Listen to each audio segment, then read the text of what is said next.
Hello, আসসালামু আলাইকুম। কেমন আছেন সবাই? আশা করি ভালো আছেন। আলহামদুলিল্লাহ আমিও ভালো আছি। আজকে আমি তৈরি করছি চালের লাড়ু, যেটা নোয়াখালী, কুমিল্লা অত্যন্ত জনপ্রিয় একটি খাবার। যদিও আমারও অনেক পছন্দের। তো আজকে আমি চালের লাড়ুটা বানাবো। চালের লাড়ু বানাতে বেসিক্যালি আগে ভাবছিলাম যে অনেক কিছু লাগে, কিন্তু বেসিক্যালি কোনো কিছুই লাগে না। জাস্ট সিদ্ধ চাল, গুড়, এই চিনি, দ্যাটস ইট। চলেন তাহলে একসাথে রেডি করা যায়। হ্যালো, চালের লাড়ুতে মিষ্টি চিড়া একটু করে আর মুড়ি। আমি শুনলাম মিষ্টি চিড়া আর মুড়ি দিলে এটা বাইন্ডিংসটা নাকি ভালো হয়। সো অল্প করে মিষ্টি চিড়া দিলাম আর সাথে মুড়ি একসাথে ব্লেন্ড করে তারপর শিরার সাথে দিয়ে দিলাম। কিছুদিন আগে এই চালের লাড়ুটা বানাইছি, কিন্তু জানি না কেন এটার মধ্যে ফাঙ্গাস পড়ে গেছে। এটা কি বাইরে ছিল সেজন্য নাকি সেটা জানি না, বাট চালের লাড়ুটা আমার অনেক পছন্দ। এই নিয়ে আমি থার্ড টাইম বানাচ্ছি। দেখি এবার এটা কেমন হয়।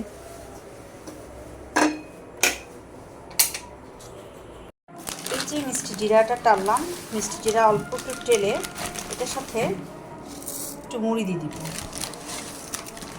মুড়িটা দিলে এটা বাইন্ডিংসটা ভালো আসবে। বেশ কিছুদিন রাখা যাবে। আগেকার দিনে নানুদেরকে দেখতাম বাড়ি থেকে লাড়ু বানায় এনে টিনের মধ্যে করে রেখে মাসের পর মাস, বছরের পর বছর থাকতো। 1 বছর ওখানে তো মিনিমাম থাকতোই। কিন্তু এ যুগের আমরা এসে কোনো জিনিসই মনে হয় না প্রপারভাবে করতে পারি। দ্যাটস ওয়াই হয়তো বেশি দিন লাস্টিং করে না। আধা কাপ পানির সাথে হালকা করে গুড়গুলা আস্তে আস্তে দিতে হবে। গুড় আমি বেশি ব্যবহার করব না।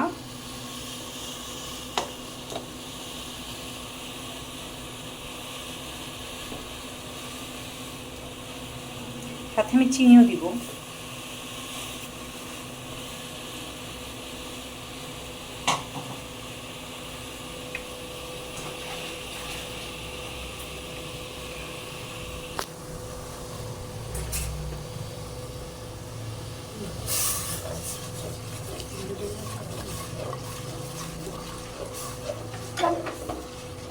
এটা নাড়তে নাড়তে যখন একদম আঠালো হয়ে আসবে, তারপরে গিয়ে আমি চালের গুঁড়িটা দিব।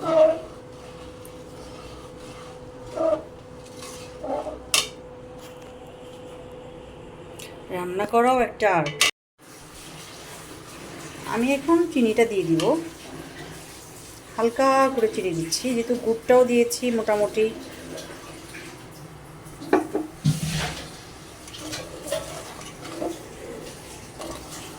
আঠালো হওয়া পর্যন্ত এটাকে নাড়তে হবে।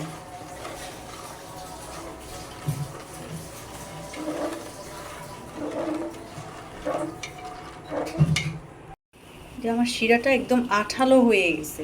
এখন জাস্ট আমি চালগুলো এটার মধ্যে দিয়ে দিব। জিনিসটা কেমন আঠালো হয়েছে দেখেছেন? এটা গরম গরম থাকতে এইভাবেই আপনারা, আমি তো ডাল ঘুটনির ইউজ করছি, এভাবে করেই জিনিসটাকে হাত দিয়ে দিয়ে পরে লাড়ুর শেপটা দিব। একটু বড় করে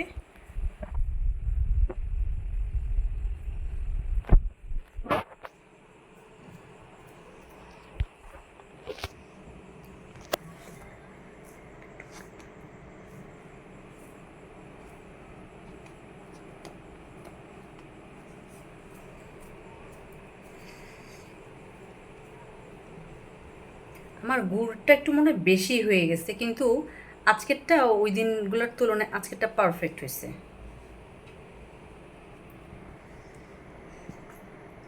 এটা এত গরম, কিন্তু কোনো কিছুই করার নাই।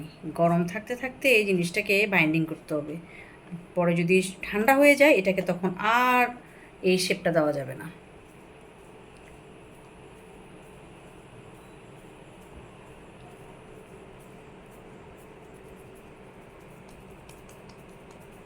এই যে আমার হয়ে গেল সেই বিখ্যাত, কিন্তু দেখতে কালো হয়েছে, কিন্তু আসলে লাড়ু আমি এটার মধ্যে গুড়টা একটু বেশি দিয়ে দিছি, যার কারণে কালারটা এরকম আসছে। কিন্তু বেসিক্যালি লাড়ু একটু সাদা হয়, আমি একদম গুড় বেশি কারণে, বাট টেস্টটা অনেক ডিফারেন্ট হয়েছে, মজা হয়েছে।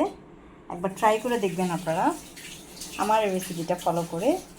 আশা করি আমাকে জানাবেন কেমন হয়েছে, ভালো হলেও বলবেন, খারাপ হলেও অবশ্যই বলবেন, কারণ মানুষ ভুল থেকে শিখে।